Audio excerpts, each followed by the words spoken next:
Hello everyone and welcome back to Liz's Bookcase. Today I'm here to do my first impressions of the cookbook Felidia, and I'm very excited. It is a very beautiful story that I've been reading recently. I've been extremely inspired. This is the cookbook, and it's written by Lidia Bastianich and Chef Fortunato and her daughter, Lydia's daughter, Tanya. And it is about 260 pages with over 100 recipes. And these are all the signature dishes from her flagship restaurant that's located in Manhattan today. So you can actually go there and eat. This book was published, I think, or out on the shelves in 2019.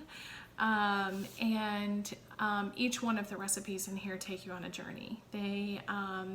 She does a wonderful job describing why they're featured in her restaurant and really give you an idea of where these beautiful ingredients are coming from and why she's using them.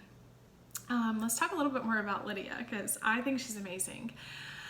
She's an Emmy Award winner for a public television host. You can find her on PBS or the Create channel if you have not seen her already.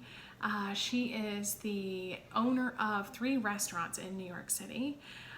She's the co-owner of 6 other restaurants and the founder of Tavola Productions. So let's get into what's inside this book. So beautiful pictures, first of all. There are many full page, beautiful color pictures. And like I said, beautiful stories. So we'll start out with the table of contents here. I'm actually just going to read this, kind of just go over the main things that you can find in this book. She did her cocktails, which I think is really nice because you really get the idea of the feel of maybe eating at this restaurant if you can put a cocktail together with it. Then she has her breads, crackers, and spreads, focaccia bread, and appetizers, soups, pastas, seafood, meat, and poultry, and a few sides. I say a few, there's probably like 20 or so here, and desserts. She starts out with an introduction of how this restaurant was started and takes you on quite a heart-wrenching story of the labor and money and was it even going to open, the whole story of how she started her restaurant. So now let's get into what I'm going to cook tonight. I'm going to be cooking the whole wheat walnut focaccia bread. I'm going to show you one picture because, I mean, the pictures in this book are just gorgeous. So there are many more, but I'll let you, I don't want to ruin everything for you if you want to purchase this book yourself. Let's see, and then the next thing I'm going to make for next Sunday, if you want to tune in and hear about that, it will be the tomato and bread salad.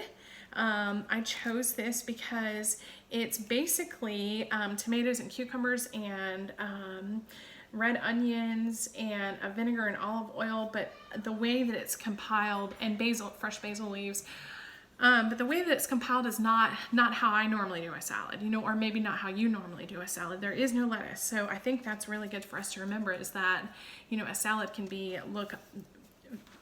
come in different ways. So the next thing I'm going to do with that next Sunday is going to be the pasta primavera, and I chose this recipe because it is pasta again with many vegetables, and they're vegetables that I think my kids will actually eat. So to have another pasta on hand to get me out of my spaghetti funk that has a lot of veggies tossed in it with some beautiful cheese on top, I think that this might be a family favorite. So that's why I chose this. I will say that I did choose recipes throughout this cookbook for my first go of trying some of the recipes in this cookbook that are pretty simple. There are some that are that definitely have more in-depth flavors and are things that might not be as easy for me to find at my local grocery store, like veal or certain pork chops, or ossobuco, which is one of her it's mentioned over and over again in this cookbook. It's apparently a restaurant favorite. So I would love to try these recipes. Absolutely, they sound amazing, but I am starting out slow to not overwhelm myself. So the next one will be a risotto with heirloom tomatoes, mozzarella, and basil. Again, all things my kids love. So, you know, they're used to eating macaroni and cheese. I don't really see why risotto would be that much of a different texture, and it should certainly be better. And my kids love tomatoes and mozzarella, so this should be really interesting. And the last one I picked is salmon with a mustard sauce. And the reason why I picked this is because I think we all have a salmon recipe that we use, and it's probably our go-to for, like, we need to eat some fish around here.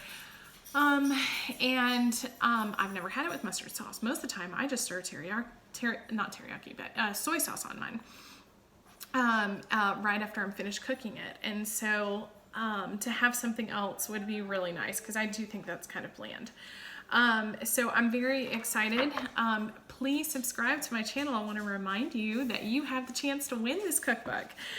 Subscribe to my channel, find me on Facebook, Twitter, Instagram, and make some comments. Tell me what's going on. Do you think you would cook any of these recipes, or have you ordered this cookbook? Are you following along with me? I'm very excited about this. Let's get cooking.